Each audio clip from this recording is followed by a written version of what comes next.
Hey guys, welcome back to another episode of the Built Different podcast. In studio today, I have Lori Bosma, right, and Tom Crees. Tom Crees. I don't know why I said Clark. Okay. I'm gonna let them introduce themselves. So I'm Lori. I'm a PLPC at Walters Walk, also at Heroes Care. So both are nonprofits. And I started an LLC with Tom here when we were both getting our masters. And our LLC is called Responder Development and Empowerment. And we go to precincts and conferences and teach about PTSD and how to deal with just some of the stressors that first responders have.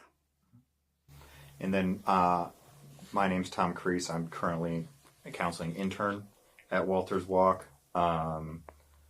Was a St. Louis County police officer there for a couple years, and before that was in the Army.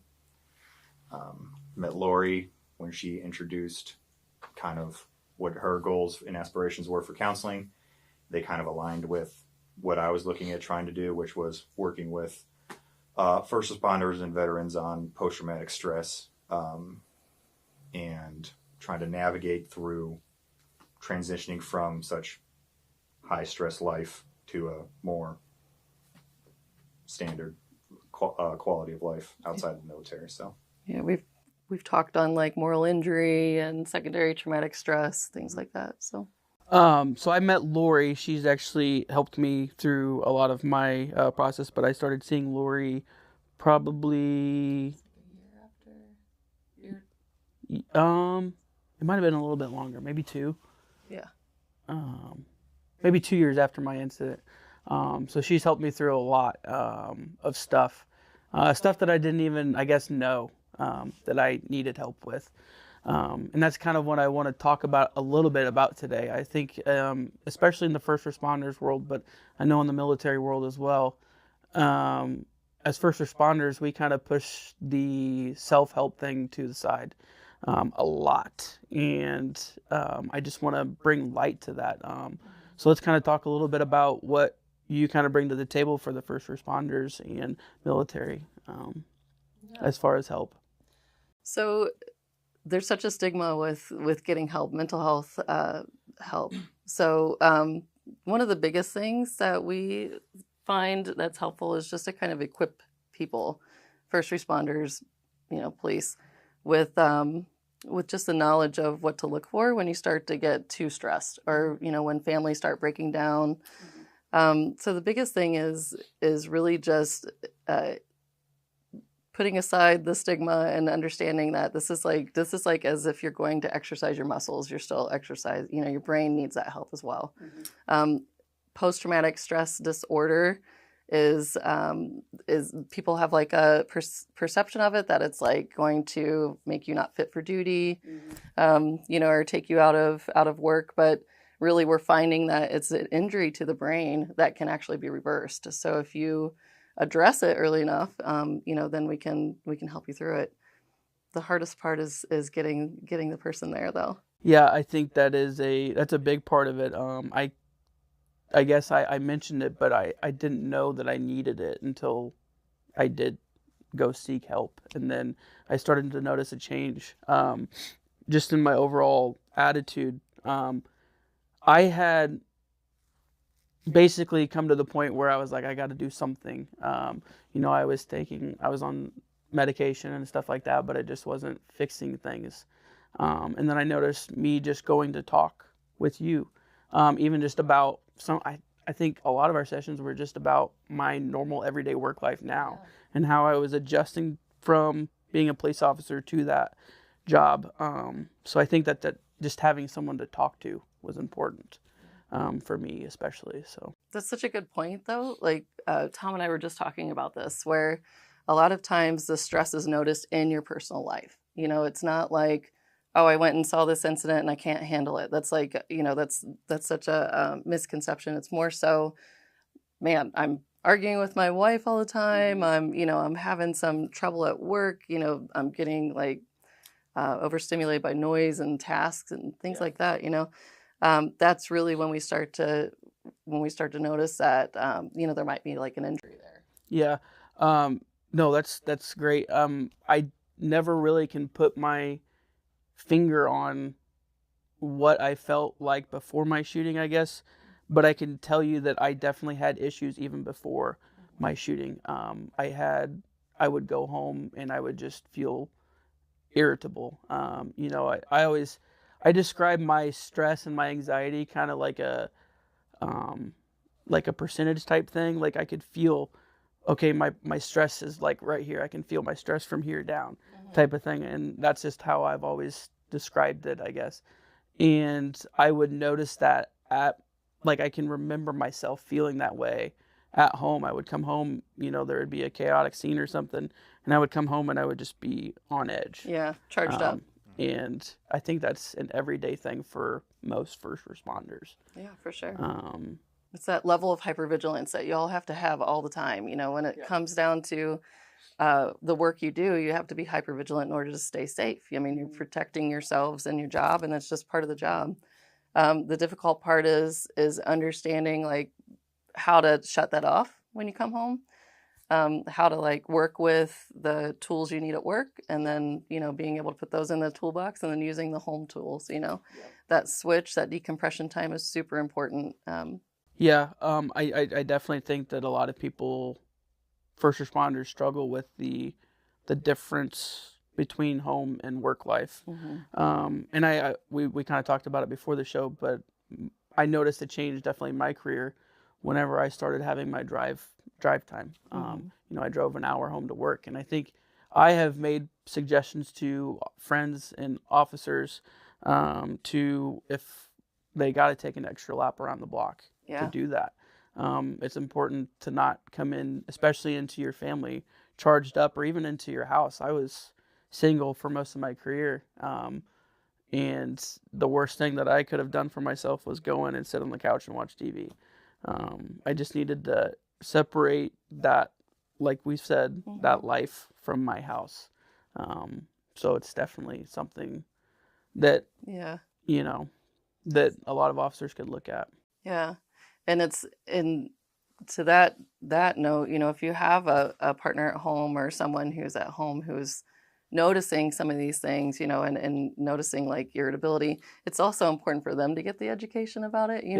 We had a wives group for a little while that was so seemed to be really beneficial. Just kind of giving the education of like, hey, I know it's really stressful. You don't know if your husband or wife are coming home. Like every day you say goodbye and you're not sure if that's going to be the last goodbye. I mean, that's stressful in and of itself. Absolutely. So just kind of understanding the culture is really important as well. Yeah. I know. I think that's awesome. I mean, I hear so many times about guys having to calm their wives down, especially after critical incidents and stuff like that. And not to say that they shouldn't do that, but I also think that puts kind of a toll.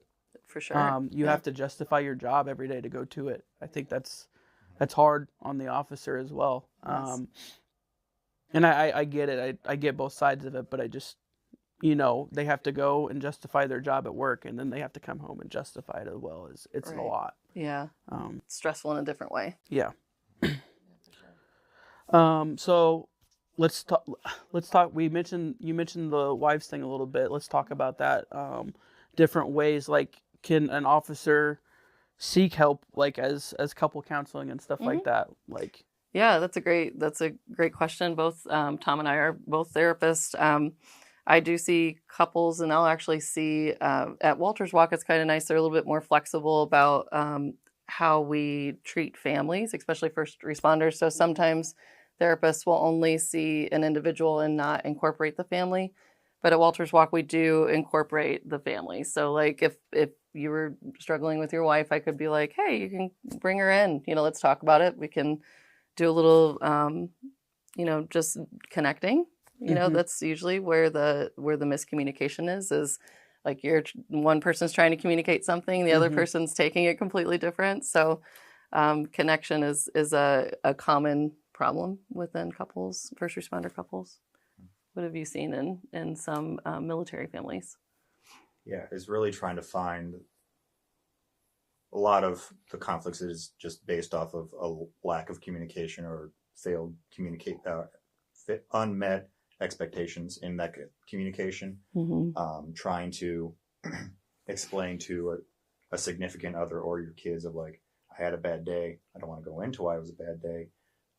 Trying to make sure that they know that we're kind of working through some things, but also trying to support them through the process as well. So bringing in the spouse or the family at large gives them an opportunity to be in a safe space with kind of a mediator through the counselor on working through those communication processes and building those skills that can then be used back at the household. So yeah, that's a really good point too. And having relational rules. So one of the things we talk about is if you have like a boundary, say your partner has a boundary of like, they don't want to hear about, animal cases or child cases, but, they're okay with hearing about, other cases that weren't as serious, like shootings or, like not that shooting is not serious, but emotionally charged, I should say. So having those relational rules and understanding is really helpful in just addressing some of the like elephant in the room, when you come home and you're just feeling like super heavy. I don't know if I can share this with you, having that already planned out can really help that connection. And what about a time? Like, I know some officers just want to come home and just relax. Like, is it better to set up something like, hey, if this happens today and I come home like this, can we put it off until tomorrow? Or, I guess like setting up a time, something like that to talk about that kind of stuff. I kind of do that with my wife now, like, because she would at first come, like I would come home and she could just tell. And she'd be like, hey, what's wrong? And I'm like, give me an hour or two, Let me process this myself. Yep. Yeah. So I think that was a big part for us, especially as a young married couple, figuring out even everyday life, right? Let alone the police aspect outside of it. So yeah, for sure. I usually say no less than 15 minutes. 30 minutes is a good sweet spot. Dr. Gilmartin, I can't remember his first name. He writes a book that's handed out to a lot of officers, but it's about basically this biological roller coaster of hypervigilance. So like you're hypervigilant all day, you're charged up, you're watching for safety issues, and then you come home and there's like people coming at you. They want to hug you. They want to say hi. And they want to know about your day, because your job is exciting. You know, it's one of those jobs that lots of people like to hear about no matter what. So just having that time and understanding within the family, just that, okay, give me about 15 minutes to switch gears, even being in an environment that's safe. Like your brain needs to be like, okay, I'm home. I'm not on the street. I'm not patrolling. So it's a sweet spot there. 15 to 30 minutes is a good time. What have you seen work as far as decompression? I know, like for me, I had the hour drive at the end, but I never really figured out that, hey, I got a 15-minute drive home. How to decompress after that.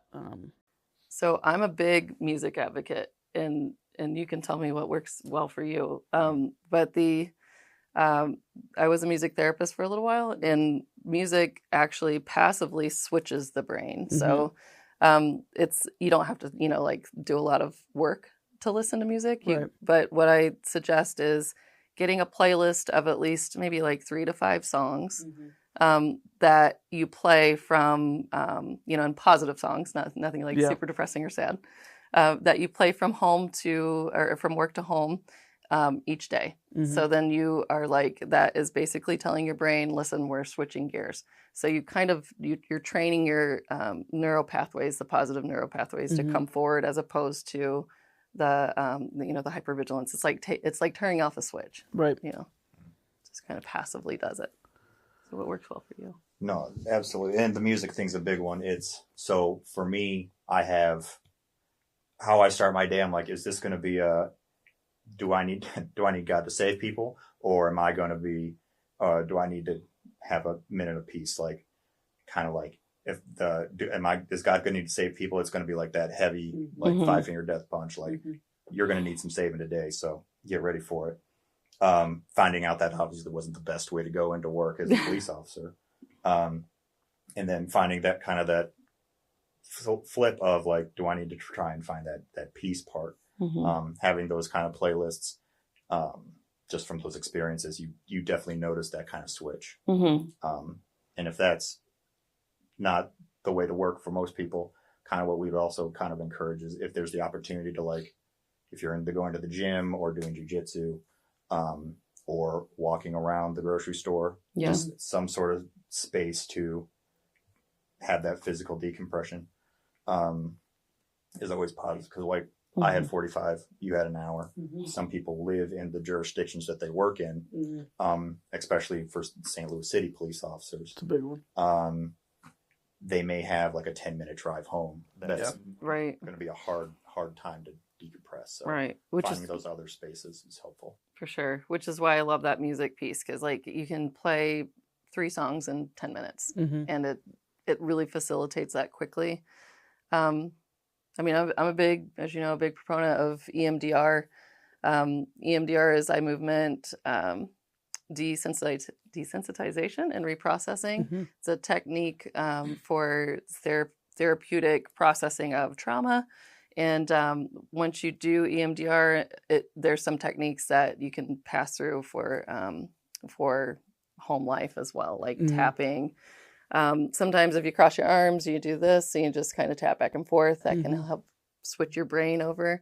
Thinking of quiet and calm places, like I like the 5-hand breathing too, where you trace your hand and you breathe in, you pause, and you breathe out. And this can help switch, because what you're doing is you're engaging both sides of your brain and you're really focusing in on that. So these are kind of quick switches that help switch the brain, but anything that can kind of facilitate that getting out of hypervigilance and into like home life. Right.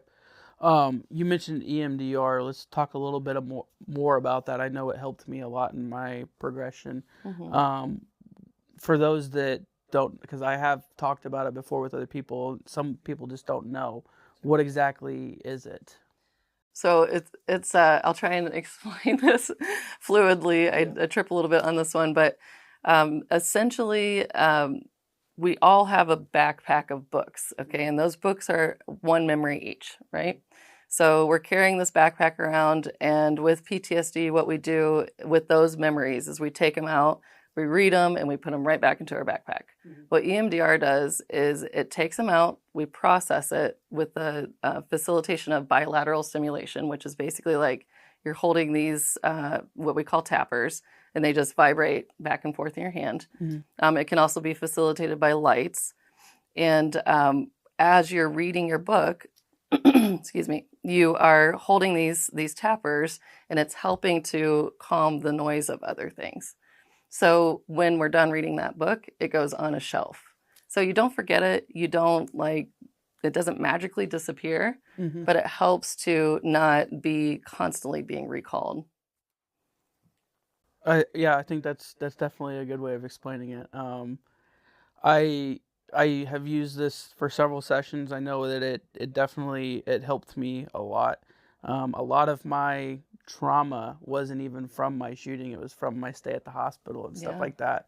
And I can still, when we would do stuff like that, it would bring up like smells. I think I'm a big person when it comes to smells, so definitely it helped me process that, because I would, be walking into a hospital or something like that, and I would smell something, and it wouldn't like throw me back to where I was like back in the hospital, but it would just like bring up a memory, and I was like, that was terrible.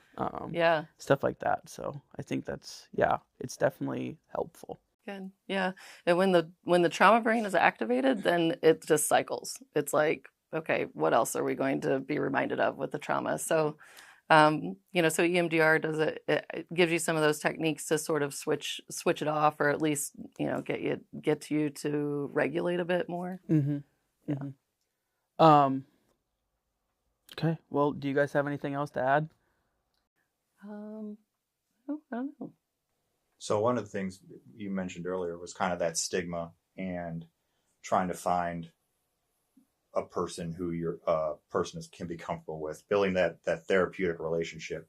For first responders and veterans, I'm just going from my own experience here, is trying to find somebody that you're comfortable sharing that stuff with. So for me, it was during the George Floyd civil unrest, I was seeing a counselor who was was leaning politically differently than where I was at that point in time, and didn't much care for my police work stuff. So I had mentioned a difficulty I was struggling with at work. She had mentioned it was when David Dorn was killed. He was a friend of mine. That was a really hard one. And I saw her later that day when we found out. She had essentially put blame on David versus acknowledging that situation and how I felt, which turned me off to going to see her, and I'm going back for years. So trying to find that cultural competency of somebody who can process and work through it with you is a hard thing. And then trying to find that person. And that's a lot of why Lori and I and our counterparts with Ready are trying to build that cultural competency within the counseling community, but also build that destigmatizing for first responders of, we're not snitches. It's not one of those. If it's through the EAP, they're gonna take my gun if they find out I'm depressed. A lot of that stuff has been addressed at the policy level with departments, but also just through building that kind of trust between the mental health community and the first responder community. So yeah, for sure. Nothing makes me cringe more is hearing some war stories from having therapists who weren't culturally competent or educated in treating first responders. Dr. Moretto at Walters Walk is really huge on that as well. So she teaches us. She's both of our supervisor. So she makes sure that we are completely equipped to be able to treat first responders and understand the culture and not go in, start crying when somebody tells you all the trauma. I mean, because it's a lot. You all go through a lot. We have to have somebody who can understand that. So if someone wanted to contact Walters Walk to be seen, how would they do that? So you can contact me. You could, and I'm an independent therapist, but also with Walters Walk and Heroes Care.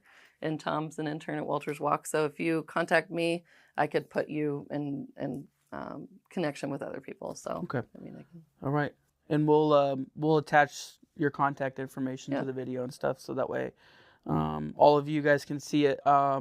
So you've heard it first. I sought help and it helped my life.